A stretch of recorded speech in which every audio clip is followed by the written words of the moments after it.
continue to enter this into the record. I have spoken to several law enforcement, people in law enforcement. I've spoken to particularly Charlene Hurd, who is the president of the Fraternal Order of Police, Lodge 64, and a retired major from Fulton County Sheriff's Office. My concern with this is that our city currently has a general order in Chapter 16 that deals with the disciplinary procedures for police officers. When we're dealing with use of force, we're dealing with the response of resistance, and we're also dealing with de-escalation.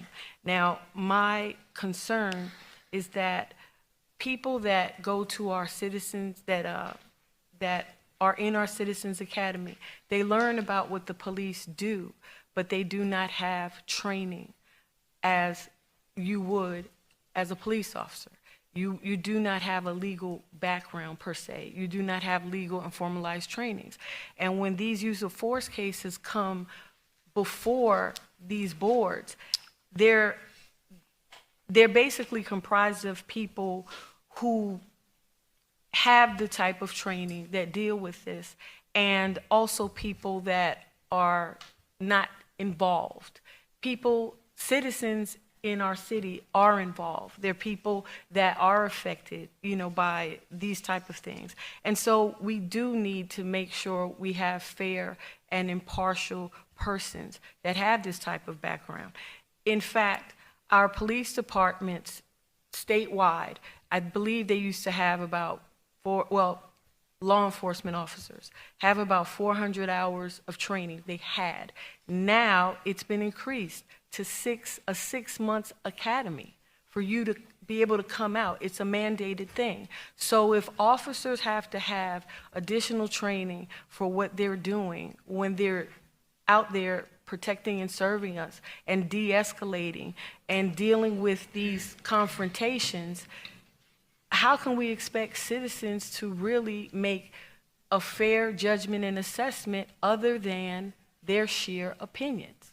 So I believe, I do agree with Councilwoman Willis that it probably would be more appropriate to table this and discuss it at the next council meeting, because I just want to make sure that although we hear about use of force situations nationwide, it comes up on the news, and it's something that everybody feels a certain way about, we have something in place right now. And I'm not saying if it's not broke, don't fix it, but I think use of force situations are best served with better training, better evaluation, but to add civilians to something that is technical and can affect the career of a police officer or someone in law enforcement is something that we have to seriously and deliberately consider.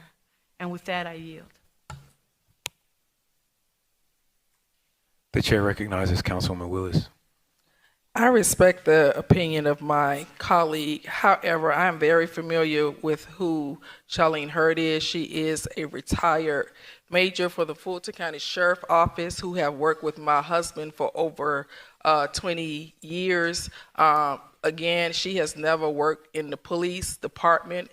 What I did is work with our police chief for over 2 months on this measure, and he fully supports this measure. I would encourage all residents to go back and watch the last work session, and I will share it in my newsletter again, where we fully discussed this, and he got up and spoke in support of this. What the police department currently has is a use of force board. So anytime an officer is involved in any type of use of force incident, then they have to go before a review board. What the city manager and the police chief, who is the chief law enforcement officer of the city of South Fulton, agreed to is that we needed to add more objectivity. We also went through criteria. Why I am bringing this back to the next council meeting, because the language is not specific enough. each council person will be able to appoint someone from their district who has the time to serve on this board. The criteria will require the citizens to go through the Citizens Academy. They will have to go through background and fingerprinting, and they will also have to undergo any type of training that Chief Meadows identifies that they need to go through to sit on this board. This board is currently staffed by only public safety officers. We are adding